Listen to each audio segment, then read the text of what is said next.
시동생과 나는 조금 특별한 사이이다. 어디서도 말하지 않았던 나와 시동생 간에 있었던 일을 이야기해 보려고 한다. 구독과 좋아요, 알림 설정 부탁드립니다. 요즘 젊은이들은 대부분 대학 나오고 자격증에 해외 연수에 연차도 좀 쌓아 돈을 모으고 직장과 사회에서 어느 정도 안정이 될 때야 결혼을 생각하던데 내 나이대의 대부분은 그러지 않았을 것이다. 그런데 나는 내 또래들보다도 좀 어린 나이에 결혼을 한 편이다. 20살이 되자마자 집안 어르신의 소개, 말이 소개지 사실상 그냥 강제로 지금의 남편과 너무 일찍 결혼을 한 것 같다. 그러니 당연하게도 내가 맘에 드는 사람과의 연애도 제대로 해본 적이 없어 궁금하기도 아쉽기도 한 마음이 든다. 요즘엔 여자들도 일을 많이 해서 그런지 굳이 결혼을 하지 않는 사람들도 많던데 참 부럽다는 생각이 든다. 우리의 시대에는 결혼을 제때 해서 자식을 낳고 집안일만 잘하면 제 역할을 전부 한 것이었으니 말이다. 신혼 때는 시댁에서 같이 지냈다. 시아버지는 일을 하시긴 했지만 집에서는 손가락 하나 까딱 안 하셨고 그러니 어찌 보면 당연하게도 집안일이란 일들은 전부 다 시어머니의 몫이었다. 시어머니든 누구든 가정에는 전혀 관심도 없었고 밖으로만 돌던 분이었다. 시골에서 농사를 짓던 집안이었고 시아버님도 당연히 농사일은 전부 꿰뚫고 있어서 언제 수확하여 돈이 들어오는지는 잘 알고 계셨기에 그 시기만 됐다 하면 집에 붙어 있다. 돈을 받으면 홀랑 나가셨다. 집에 잘 들어와 계시지도 않으셨고 틈만 나면 나가셔서 집에 들어와서는 잠만 자거나 돈이나 받아가셨다. 시어머니는 하루 이틀 일도 아니니 더 이상 화도 내지 않으시고 말없이 돈만 건네줄 뿐이었다. 남들도 다 이런 줄 알았고 결혼과 시집살이는 다들 똑같은 모습인 줄만 알았다. 시아버님이 정확히 무슨 일을 하시는지 왜 이래도 집안이 굴러가는지는 잘 몰랐다. 그저 시어머님 덕분이라고만 알고 있었는데 사실 시아버님께서는 집안 대대로 물려받은 땅이 꽤나 있으셨다. 그래서 그 땅에서 농사를 크게 짓고 수확으로 먹고 사는 것이었다. 시어머님은 늘 해가 뜨기 한참 전부터 나가셔서 하루 종일 일을 하셨다. 나도 일을 따라 돕고 집안일도 함께 했지만 시어머님을 보며 참 안쓰럽다는 생각만 들었다. 나는 살림을 다 배우기엔 너무 어린 편이었으니 능숙하진 못했지만 그걸 감안하더라도 둘이서 집안도 돌보고 밭일도 하기엔 너무 벅찼다. 나는 주로 요리와 설거지를 했고 밭일은 다 배우지 못해 간단히 돕기만 했다. 농번기 때는 당연하게도 너무 버거웠기에 일꾼을 사서 농사를 지었다. 시어머니는 아버님에 비해 참 야윈 편이었다. 평생을 일만 하고 끼니도 그냥 되는 대로 대충 드시거나 거르는 날도 종종 있었기 때문이다. 마치 일하는 기계처럼 느껴졌다. 나도 평생을 저렇게 살아야 하나 생각이 들 때도 있었다. 그러던 중 나는 임신을 했고 아들을 출산했다. 시어머니는 손주가 얼마나 보고 싶으셨던 건지 별말은 안 하셨어도 너무 아이를 예뻐해 주셨다. 물론 나도 잘 챙겨주셨다. 시어머니 덕분에 나는 조리를 잘했고 남편은 일하랴 시어머님은 집안 챙기랴.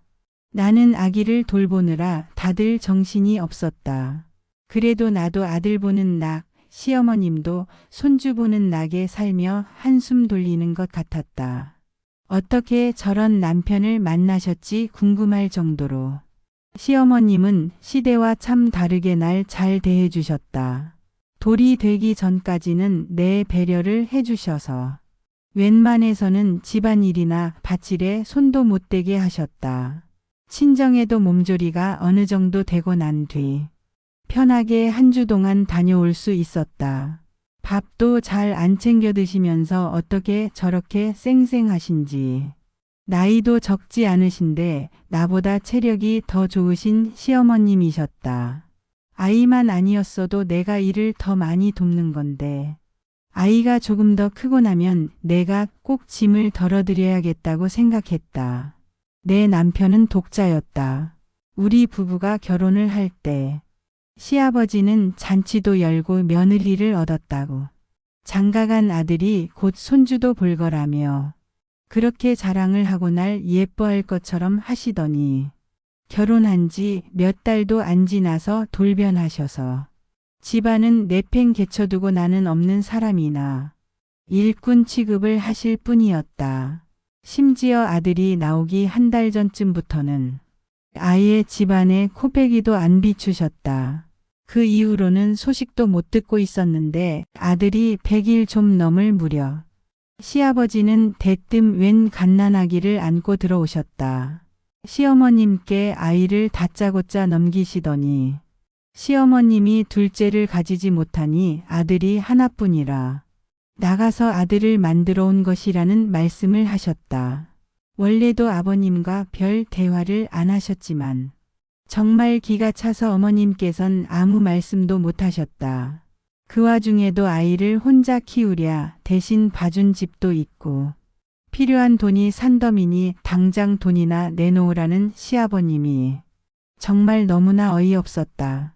어머님께서도 도저히 참을 수 없으셨는지 내가 낳지도 않은 자식을 대뜸 데리고 와 아들이라 해놓고 집에는 몇 달 만에 와서 애만 맡기고 그저 돈이나 내놓으라니 이게 정말 무슨 짓이냐 라고 하시며 처음으로 소리를 지르며 화내는 어머님의 모습을 보게 되었다.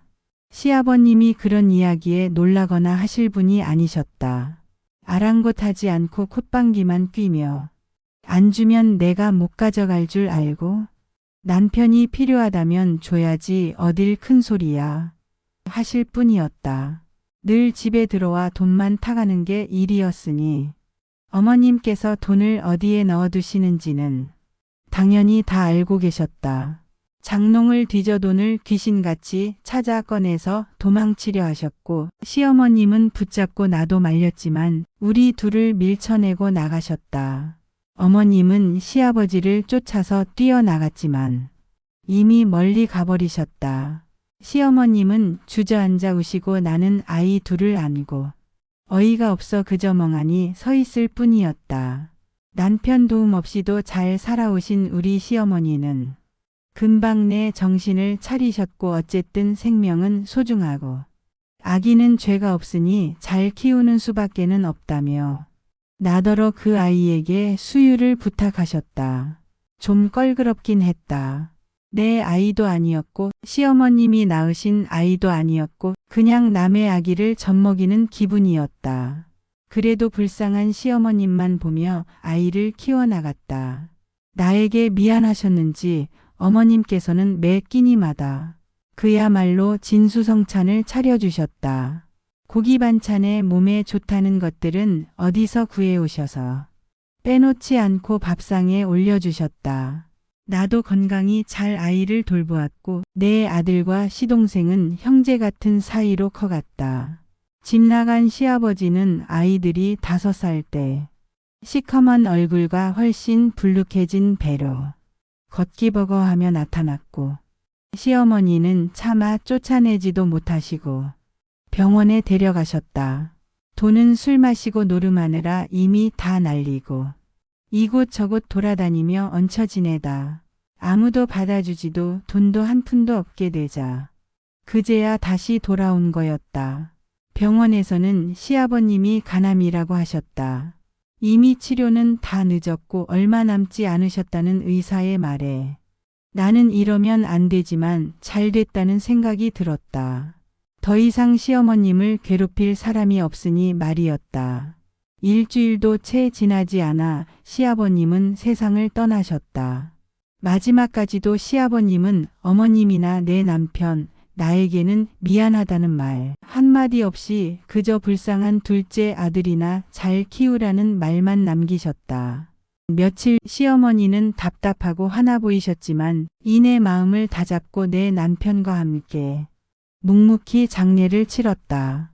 나는 이런 어이없는 상황에 우리가 좋은 곳 가시라며 장례까지 잘 치러드려야 한다는 게 참 화가 났지만 어린 내 아들과 함께 웃으며 지내는 시동생을 보면 차마 화를 낼 수가 없었다. 이제는 아이들도 꽤나 커서 말을 다 알아들으니 말이다. 아들이 생기니 책임감이 커졌다. 이렇게 둘이 사이도 좋으니 쌍둥이인 셈치고 사이좋게 둘을 잘 키워보자고 결심했다. 그렇게 다섯이 단란하게 잘 살아보려 했는데 시아버님이 떠난 지 2년도 지나지 않아 얼마나 힘드셨는지 시어머님은 일을 하시던 도중 갑작스런 심장마비로 그만 세상을 떠나셨다. 어이없고 황망하여 나는 신을 탓할 수밖에 없었다. 어린 나이에 시집, 아들 출산과 뜬금없는 시동생까지. 이 모든 건 다 시어머님 덕분에 버텨온 것이었는데 쉬지도 못하고 일하다 가시다니. 어머님께서는 아버님이 가신 이후 유언을 하나 하셨다. 그건 바로 만약 어머님이 세상을 떠나면 절대 남편 근처에도 묻지 말아달라는 것이었다. 살아서 고생만 시켰는데 죽어서까지 옆에서 함께하긴 싫다는 것이었다. 뜻을 받들어 우리 부부는 어머님을 자유롭게 바다에 놓아드렸다. 이제 집안을 잘 돌보는 건 나의 몫이었다. 그동안 어머님께 성실히 배웠던 나는 내 아들을 키울 때 시동생도 똑같이 사랑을 주려고 노력했다. 시동생은 사랑을 많이 받아서인지 고운 심성을 가지고 커갔다. 아들은 커가며 시동생이 형제가 아니라는 것을 알게 되었고 자기와 나이가 같은데 왜 삼촌이냐며 같은 집에 있는 것을 어색해했다. 아들은 별 간섭을 안 해도 혼자 알아서 잘했고 살갑게 굴진 않아도 다행히 못되지는 않았다. 아들은 스스로 공부를 해 서울대학에 갔다. 영어도 곧잘했는지 졸업 후 미국으로 가더니 그곳에서 여자를 만나 결혼했다는 소식만 전하고 한 번도 며느리를 보여주거나 부모를 초대하지는 않았다. 아무래도 크는 동안 집안이 어딘가 이상하다는 것을 느꼈는지 점점 무뚝뚝해지고 유대감이 없긴 했었다. 시동생은 아들보다 몇 달 더 어리다고 막내 역할을 한 것인지 나를 잘 따르고 집안일을 도우려고 했다. 농사일도 곧잘 배웠고 아무리 어려도 남자라 그런지 힘도 잘 썼다. 내 남편은 어려서 일을 하면 키도 안 크고 공부도 방해될 테니 그만두라고 했지만 시동생은 아들과 다르게 공부보단 몸을 쓰는 일을 더 좋아하고 잘했다. 시동생은 일머리가 있어 눈치가 빠르고 참 영리했다.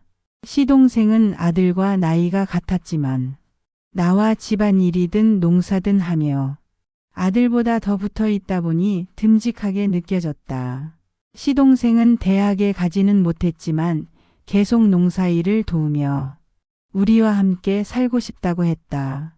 아들과 시동생이 다 클 무렵 어느 날부터 남편은 자꾸 배가 아프고 토를 하며 시름시름 앓았다. 병원에서는 우리 남편도 위암이라고 했다. 집안 내력인지 가족이 다 아팠다. 특히나 남편은 술도 좋아했고 일을 마치고는 밥을 먹고 바로 누워 잠드는 게 일상이었기에 아들에겐 알리지 않았다. 부담을 주고 싶지도 않았고 먼 미국에서 오는 게 쉽지는 않으니까 말이다. 그래서 시동생이 병수발을 들고 아들 노릇을 해줬다. 마치 아빠처럼 느끼며 자라왔는데도 형님을 모시듯 착실히 간호를 했다. 시동생이 30이 되기 얼마 전 남편은 3년여간의 투병을 끝으로 남편마저도 세상을 떠났고 소식을 들은 아들은 혼자 미국에서 잠시 나와 장례를 치르고 금방 돌아갔다. 오랜만에 본 아들이 반갑기도 하면서 며느리도 궁금했고 혹시 손주라도 있나 했지만 아들은 결혼 1년 만에 이혼을 했고 지금은 혼자 지낸다고 하였다. 아들은 부모에게 딱히 정이 없었는지 땅은 언제 처분할 건지 더 이상 혼자 농사도 못 지를 텐데 자신에게 줄 게 있는지를 물어봤다. 때가 되면 연락을 주겠다 하고 아들을 그냥 돌려보냈다. 아들은 아버지를 잃은 슬픔도 남편 잃은 어머니를 위로해주고 싶은 마음, 어떤 것도 보이지 않았다. 아들이 그리웠지만 내가 위로나 힘이 되어주지는 못했다. 시어머니와 남편, 아들까지 내 곁을 떠나니 내게 남은 건 시동생뿐이었다. 시동생은 나를 위로하며 같이 잘 해보자. 내가 아들처럼 잘 모시겠다며 더욱 일을 열심히 했다. 우리 둘은 열심히 농사를 지었고 충분히 둘이서는 먹고 살고 남을 정도로 돈을 벌었다. 내가 점점 나이가 들어가도 시동생이 열심히 새벽에 나가 일을 해. 아침 시간도 지나서 돌아오면 따뜻한 밥을 내가 준비해 함께 먹었다. 힘들어서 쉴 법도 한데 내 집안일을 돕고 오후에 또 나가 일을 했다. 여름에 나갔다가 집으로 돌아올 시간이 한참이나 지났는데도 시동생이 안 오길래 느낌이 쎄해서 밭에 찾으러 나가보니 시동생이 쓰러져 있었다. 너무 놀란 나는 급히 119를 불러 병원에 갔는데 큰 문제는 아니고 너무 더운데 무리해서 열사병 갔다고 하셨다. 시동생은 수액을 맞고 집에 돌아왔다. 나는 아무리 바빠도 그렇지 쉬엄쉬엄 해야지. 이렇게까지 일을 하면 어떡해요. 얼마나 걱정했는데. 했더니 시동생은 형수님 고생 안 시키려면 열심히 해야죠. 미안해요. 걱정시켜서. 나 살려줘서 고마워요 정말. 하더니 눈물을 조금 흘리는 것이었다. 너무 당황해서 나는 그만 우는 시동생을 안으며 달래주었다. 그날 우리는 서로를 아끼는 마음을 확인하였다. 시동생의 남자다운 모습에 하마터면 정신을 놓칠 뻔하였다. 어릴 때부터 농사일로 다져진 단단한 몸에 건강한 음식만 먹어서 그런지 지칠 줄 모르는 체력과 젊은 혈기가 넘쳐났다. 나는 연애도 못 해보고 젊은 나이에 시집 온 것이 그날부터는 후회가 되지 않았다. 집안은 꼬리말이 아니었고 남편은 서방 노릇도 잘 못해줬지만 나이가 들어서야 청춘을 되돌려 받은 기분이었다. 농사도 서서히 신경 쓰지 않아도 알아서 일을 다들 잘해주었다. 시동생은 여러모로 체력을 생각해 일을 줄여나갔다. 나도 그러는 편이 더 즐거웠다. 요즘은 농대 실습생들을 가르치며 예전보다 힘이 덜 드니 틈만 나면 나와 함께 있으려고 하니 좋기야 하지만 나도 나이가 들어서인지 가끔은 벅차기도 하다. 시동생에게 이쁜 색시 만나서 결혼해야지 말하니 그게 무슨 소리냐며 서운해하고 시내에 나가 영양제를 사들고 와서 나를 챙기며 오래오래 건강하라는 시동생이 너무 기특하다. 내가 다 늙을 때까지 날 책임지겠다는 시동생이 고맙긴 하지만 언젠가 착한 짝을 만나면 미련 없이 보내줘야겠다는 다짐을 한다. 이야기가 재미있으셨나요? 또 재미난 영상이 궁금하시면 구독과 좋아요 부탁드립니다. 감사합니다. 오늘도 웃으며 힘차게 건강하고 행복한 하루 보내세요.